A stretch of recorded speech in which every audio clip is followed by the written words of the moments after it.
Hit TV. ఆస్తి తగాదాలు ఇదో పెద్ద మిస్టరీ కింద మారింది. అసలు ఎవరికి ఏ ఆస్తి రాస్తే ఎంతవరకు సెక్షన్స్ అమల్లోకి వస్తాయి, ఒకవేళ అనాథ శరణాలయంలో కానీ లేదంటే స్వచ్ఛంద సంస్థలు కానీ ఒకవేళ ఆస్తులు మన పరంగా రాస్తే మన తదనంతరం పిల్లలు ఎవరికైనా తిరిగి చెందుతుందా అనే క్వశ్చన్స్ పైన మనతో పాటు ప్రసాద్ గారు ఉన్నారు. ఆయన అడిగి మరిన్ని విషయాలు తెలుసుకుందాం. నమస్తే సార్.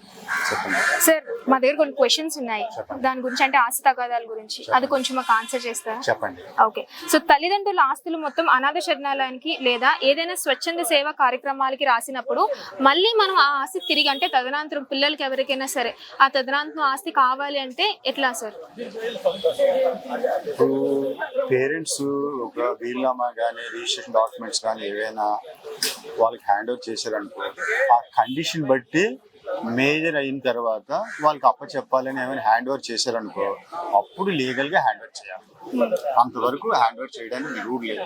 అంటే ఇప్పుడు తల్లిదండ్రులు అనాథ శరణాలయానికి రాస్తారు అనుకోండి, లేదా ట్రస్ట్ కి రాస్తారు, పిల్లలకి ఇవ్వకుండా అనాథ రాసేస్తే వాళ్ళు ట్రస్ట్ తీసుకుంటారు కదా, లైబుల్ వాళ్ళదే కదా, మరి వీళ్ళకి ఎలాగ వస్తుంది? వీళ్ళ పేర్లు మెన్షన్ చేయాలి కదా.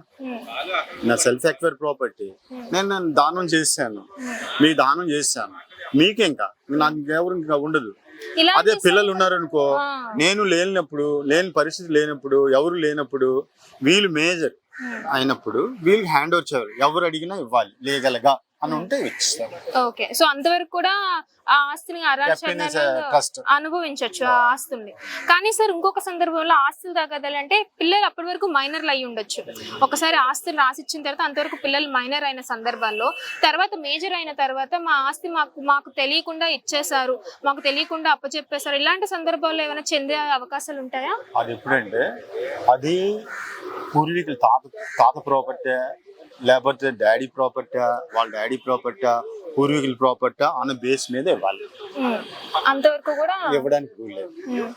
సో ఇలాంటి ఆస్తి తగాదాలు, ఇప్పుడు తాతగారు ఏదైనా ఉందనుకోండి, మనవాళ్ళకి రాయడం కానీ, మనవాళ్ళకి ఇవ్వడం కానీ, వాళ్ళ నాన్నగారికి ఇవ్వడం కానీ, ఆ అసెట్స్ మాత్రం డిస్పోజ్ చేయడానికి, డివైడ్ చేయడానికి ఉంటారు, రాయడానికి ఉంటారు వాళ్ళ నాన్నగారికి. అంతవరకు ఇంకా రైట్. ఒకవేళ ఆస్తి తగాదాలు అంటే తండ్రి కొడుకు మీద కానీ భార్యాభర్తల మీద, ఇలాంటి సందర్భాలు ఎక్కువగా ఎవరికి చెందుద్ది సార్? డాక్యుమెంట్స్, రిజిస్ట్రేషన్ డాక్యుమెంట్స్ బట్టి దాన్ని బట్టి ఉంటుంది. ఇప్పుడు ఆస్తి అంటే అసలు టైటిల్ డీడ్ ఎవరికి ఉంది, అసలు ఆ భూమి ఎవరిది అన్నది సమస్య మీద, ఆ బేస్ మీద డిస్పోజల్ చేస్తారు కోర్టు. అంతవరకు మీరు అడిగారు అనుకో, మీకు ఏ రైట్ ఉందని కోర్టు అడుగుతారు కదా. నాకు రైట్ ఉందండి ఈ భూమి మీద, నాకు ఇలా ఇవ్వాలండి వాట్ అంటే, అది డిక్లరేషన్ కానీ, ఈ మొక్క నాకు రావాలి, ఈ పొలం నాకు రావాలి అన్న సమస్య ఉంటుంది. ఇప్పుడు ఏమి లేకుండా డిక్లరేషన్ కానీ ఏదైనా వేసామనుకో ఫ్యామిలీ తరఫున రావడానికి చాలా డిఫికల్ట్, లీగల్ గా ఉండాలి. ఓకే. కానీ సార్, ఇలాంటి సందర్భాల్లో ఆస్తి తగాదాలంటే నలుగురు అన్నదమ్ములు ఉన్నప్పుడు లేదా 5 అక్క చెల్లెలు ఉన్నప్పుడు అంటే ఆస్తి ఎప్పుడు కూడా ఒకళ్ళ పేరు మీద రాయరు, కానీ దీని మీద ఒకవేళ తల్లిదండ్రులు చనిపోయిన తర్వాత ఈ 5 ఆస్తి తగాదాలు ఎవరికి ఎక్కువగా చెందుతాయి అంటారు, లేదా ఈక్వల్ గా పంచుకునే సందర్భాలు లేవు అనుకోండి. ఆల్రెడీ ఒక పెద్ద అతను తన వాటా తను వాడుకున్నా కూడా మళ్ళీ లీగల్ గా కేసు నలుగురు మీద ఈక్వల్ గా కావాలని అన్నప్పుడు ఎలాగా మీరు ఇచ్చేస్తారు? అదేమో లీగల్ గా డిక్లరేషన్ షూట్ అయ్యాలి. ఫ్యామిలీ మెంబర్ ఒక ఆయన ఆస్తి అనుకుని చనిపోయాడు అనుకో, పెద్ద అన్నయ్య, 4 అన్నదమ్ములు ఉంటారు, ఆ అన్నదమ్ములు కానీ పంచాలి. 4 ఎకరాలు ఉన్నాయి, 4 ఎకరాలు court decided, court can decide. మనం లీగల్ గా పంచాయతీ, అన్లీగల్ గా పంచాయతీ ద్వారా పెద్దల ద్వారా లాయర్ల ద్వారా రాసుకొని రిజిస్ట్రేషన్ చేసుకుంటే ఓకే, దాని ప్రాబ్లం ఏమో. ఓకే. సో అట్లా ఆస్తి తగాదాలు అయితే క్లియర్ కట్ గా డాక్యుమెంటేషన్ చెక్ చేసిన తర్వాత డాక్యుమెంట్ మీద పనిచేస్తుంది. డాక్యుమెంట్ లేకుండా without document cannot decide. Okay. Yes, thank you sir, thank you so much.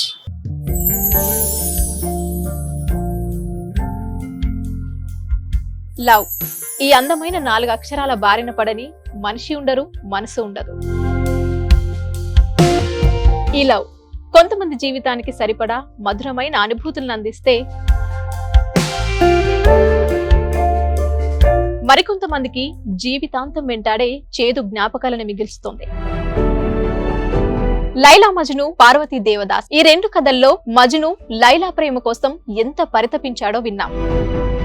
Devdas Parvati ప్రేమ కోసం ఎంత పిచ్చోడయ్యాడో చూసాం. కానీ లైలా మజ్ను ప్రేమ కోసం ఎంత ఆరాటపడిందో మనం ఆలోచించలేదు.